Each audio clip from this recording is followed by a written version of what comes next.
ঘটনা ঘটে গেলে পরে ঘুম থেকে উঠলে তো লাভ নেই। আপনি দেখবেন যে আপনার দেশের একটা অংশ চলে গেছে।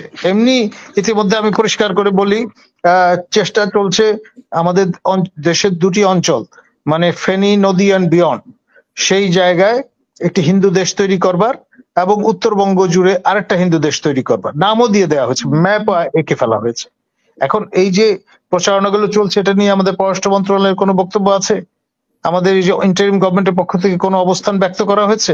তার আমলে প্রথম পলিথিন উপর ব্যান আরোপ করা হয় ESDO, environment and social development organization, pioneer organization, যারা আপনার পলিথিন উপর ব্যান আরোপ করার জন্য অগ্রণী ভূমিকা পালন করেছে এবং বেলা হয়তো সহযোগিতা করেছে, কিন্তু লিড অর্গানাইজেশন হচ্ছে এসডো।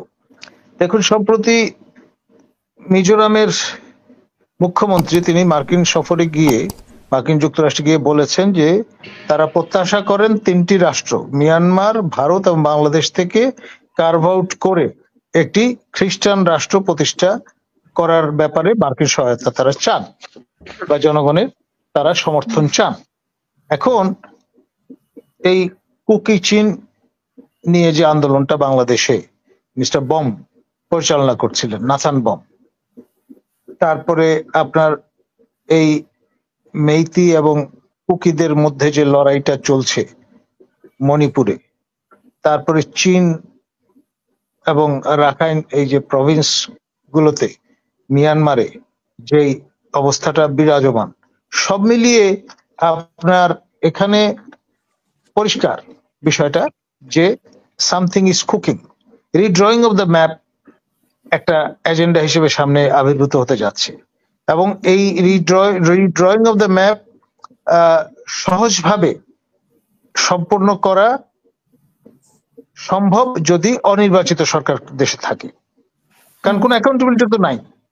বিএনপির মতো দল কখনোই অ্যালাউ করবে না, জামাতের মতো দল কখনোই অ্যালাউ করবে না দেশের অখণ্ডতা বিপন্ন হোক। আমি বলছি না যে ইন্টারিম গভর্নমেন্ট সেটা করবে, কিন্তু এখানে স্বচ্ছতার অভাব আছে, এখানে জবাবদিহিতার কোনো সীমা গণ্ডি নেই। তো ফলে আপনার আন্তর্জাতিক সম্প্রদায়ের কোনো কোনো অংশ যদি এই ধরনের স্কিম নিয়ে আগায়, অর্থাৎ রিড্রয়িং অফ দ্য ম্যাপ, তখন এটা বাধা দেবেন কি করে? ঘটনা ঘটে গেলে পরে ঘুম থেকে উঠলে তো লাভ নেই। আপনি দেখবেন যে আপনার দেশের একটা অংশ চলে গেছে। এমনি ইতিমধ্যে আমি পরিষ্কার করে বলি, চেষ্টা চলছে আমাদের দেশের দুটি অঞ্চল, মানে ফেনী নদী অ্যান্ড বিয়ন্ড, সেই জায়গায় একটি হিন্দু দেশ তৈরি করবার এবং উত্তরবঙ্গ জুড়ে আরেকটা হিন্দু দেশ তৈরি করবার নামও দিয়ে দেওয়া হয়েছে, ম্যাপ এঁকে ফেলা হয়েছে। এখন এই যে প্রচারণাগুলো চলছে, এটা নিয়ে আমাদের পররাষ্ট্র মন্ত্রণালয়ের কোনো বক্তব্য আছে? আমাদের এই যে ইন্টারিম গভর্নমেন্টের পক্ষ থেকে কোনো অবস্থান ব্যক্ত করা হয়েছে? এবং সেন্ট মার্টিন নিয়ে তো অনেক কিছুই হচ্ছে, সেখানেও তো আমরা সঠিক মানে স্পষ্ট কোনো ব্যাখ্যা পাচ্ছি না সরকারের।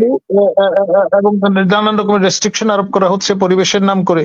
এখন যে পরিবেশ নিয়ে এত হইচই, এই যে পলিথিন নিয়ে যে এত ক্রেডিট নেওয়ার একটা চেষ্টা, এই পলিথিন ব্যান করার জন্য সর্বাগ্রে যিনি ভূমিকা পালন করেছিলেন তিনি আপনার বিএনপির পরিবেশ মন্ত্রী নোমান সাহেব, আপনি নিশ্চয়ই আমরা ভুলে যাইনি।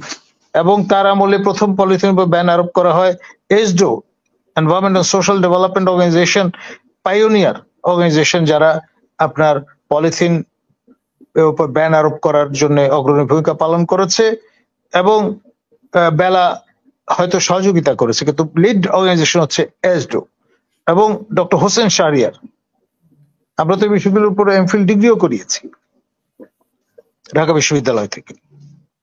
সুতরাং এটা ভাবার কোনো কারণ নেই যে পলিথিনের উপর জেহাদ ঘোষণা করেছেন আপনার বেলার স্বত্বাধিকারী, এখন আপনার উপদেষ্টার দায়িত্ব পালন করছেন রেজওয়ানা।